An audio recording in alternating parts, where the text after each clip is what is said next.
Hey everyone, welcome back to my channel, Nerdbook Blog, a nerdy book blog where we talk all things books. Today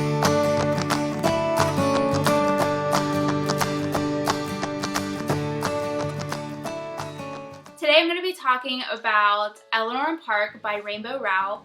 I feel like I'm a little bit late to the Eleanor and Park party, but I have finally arrived and I just finished it on audiobook today, and oh my gosh. So first let me say that I read Fangirl by Rainbow Rowell, and I liked it. I didn't love it, and if I would have read Eleanor and Park followed by Fangirl, I would have probably been highly disappointed because of how much more I like Eleanor and Park. So Eleanor and Park is a YA romance novel. My introduction to this channel, I talked about how I don't like romance novels, which is typically true, but this one was really good.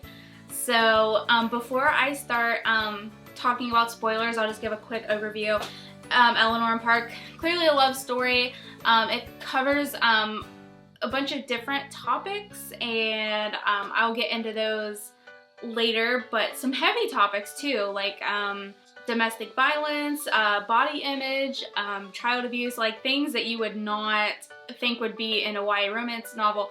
But like, I really think it captures like these things that like young adults deal with that nobody really talks about and just kind of sweeps under the rug. And it also reminded me how cruel kids can be and how tough high school can be. So with that being said, I finished the book today and I got really excited. So I did a short little vlog, and I was going to do that throughout the day. I didn't have the chance, but I did get to do a short little clip of right before I listened to the ending. So here is that. Hey everyone, so I had to hop on here really fast. I am about an hour away from finishing Eleanor and Park, and this book is so cute, and I'm like, this book is adorable. I cannot wait for the ending. So I've actually got a lot of driving today.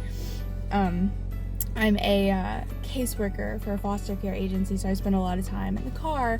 So audiobooks is a great way for me to catch up on my reading, but I have flown through Eleanor and Park. Like, it is so, like, sometimes I have these audiobooks that I can't get into, and so I like want to listen to the radio instead, but this has been a straight shot. Probably finished it in like a week and a half, and I'm an hour away, and I'm like, what is going to happen in the hour? Like, don't break my heart. Okay, so I finished the book, and if you don't want to be spoiled, I suggest you leave now. Okay, so what the heck? I was not expecting that ending. I don't even know where to begin. So, okay, Eleanor is the new kid. She has really, a lot of people bully her for her hair, but to me it sounded like really beautiful red hair. And so she's starting her first day at a new school. She gets on the bus. All the kids are being like total jerks to her, and Park is sitting there. And so she's coming down, and Park is like, oh my gosh, like, I don't want the new kid to sit with me, like, she's gonna like ruin my reputation. He's kind of a jerk to her, but it's okay, because he ends up and he feels bad because all these kids are being really rude, and lets her sit down. So they begin this like really like awkward, like they're sitting like really close to each other, like 6 inches apart, and you can see where this is going. Over time, he starts to notice that she's reading his comics, and he is like kind of starts just letting her like read them, and he's like reading them, and they're reading them together. And so they end up and they start to like each other. They start exchanging mixtapes and stuff, and oh my gosh, just total 80s vibes. Oh, which by the way, it was set in the 80s. Took me a little bit to catch on to that because there were no cell phones, and I was like, what is going on? Like, why? Like, I understood why she didn't have a phone, because she apparently comes from a poor household. So I was like, okay, well, she doesn't have a phone. Park has a phone, but he has to make phone calls at home, and it really took me a little bit to set into that, and it really felt like 80s. I mean, not even just like the music that they were talking about.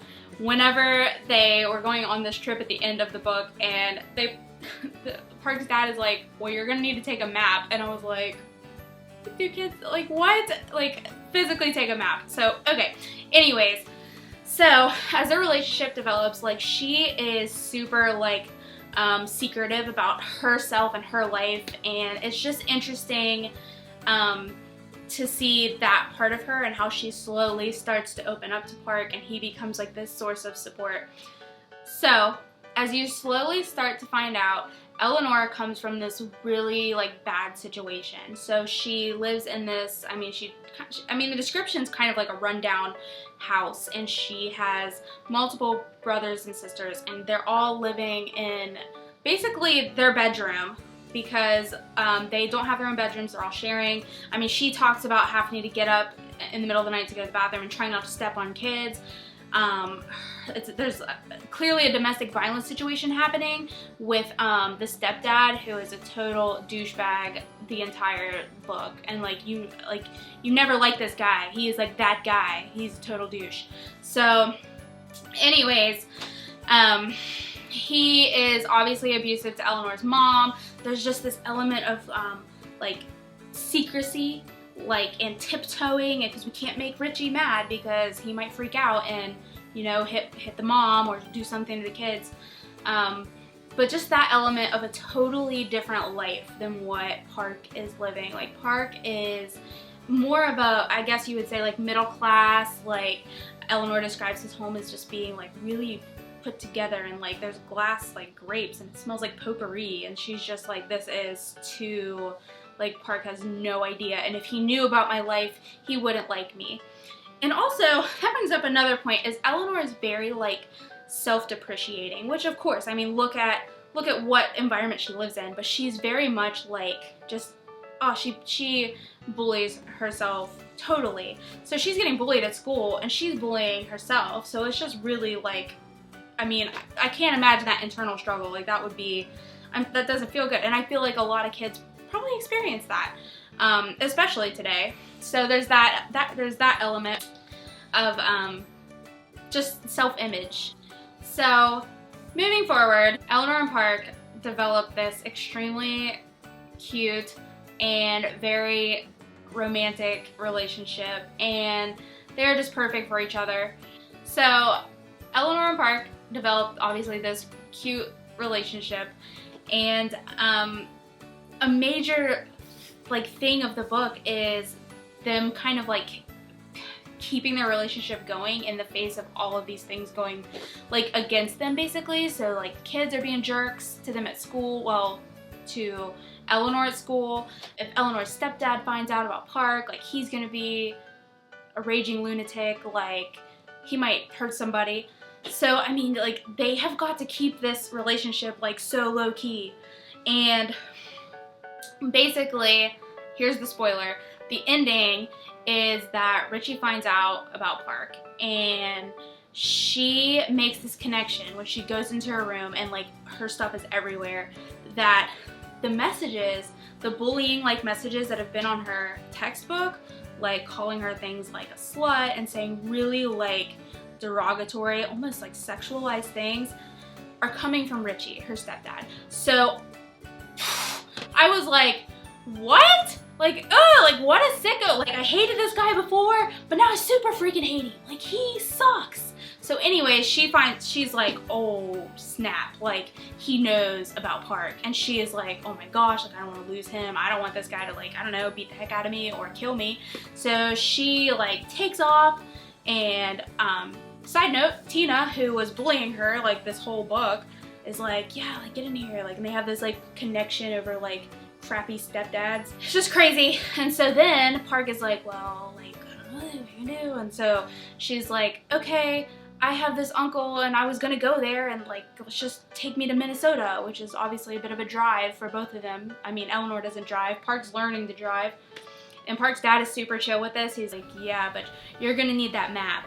So, because obviously there's no GPS. So Park takes Eleanor to her uncle's, and she is like, Park, like, don't wait out here for me. Like, you just need to go home so you don't get in trouble. I'm gonna go inside. Yeah. So Park sits out there for a little bit and he's waiting on her. He's like, I know she told me not to, but I'm still gonna sit here for a little bit. So he totally does that move. Then he ends up and he does leave. And Eleanor is like, I should not have told him to do that. Runs back outside. Park's already gone. Okay, here's where I'm not cool with Rainbow Rowell and how she ended this. That's it. They're done. Park writes her letters and sends her gifts, and she not only doesn't freaking open them, like, so you don't even know. I mean, you know probably what he's saying, but you don't even know. And she's just done with the relationship. She's like, it wasn't meant to be. And the whole time I'm like, yo, okay, Park's dad even said, like, if you guys go to the uncle's and he's like not cool with this, come back. Okay, honestly, teenage me would have been like, hey, let's just drive around. We'll say we went up there. He didn't want me. We'll go back to your house. Like, cool. No. High drama. Like, this is the end. It's not meant to be. And then there's like these hints that they're like kind of talking to other people. Well, Park definitely is. He took a girl to prom. Even though Eleanor, said that she would go to prom with him. Like, not cool. So I'm super bitter about that ending. I mean, like, I guess she foreshadowed the whole time that it will never work. And like so dramatic. And then she kind of made it to where it didn't work. Which, I mean, it's not her fault that she had a lunatic of a stepdad, but I don't know. I don't think that they had to drop all and quit. Like, she didn't even call him. Like, why? So, anyways, those are my thoughts on Eleanor and Park. Totally loved it. I would probably even listen to that again. So, 5 out of 5 recommend. So good. Better than Fangirl. Fangirl was good. Not as good as Eleanor and Park. Alright guys, well that's it for this book review. Thank you so much for watching, and I hope you continue to support this channel. Obviously I'm kind of a newbie to the booktube community, and I'm like loving it already so much, and I'm so excited to keep doing this kind of thing, so thank you. Bye!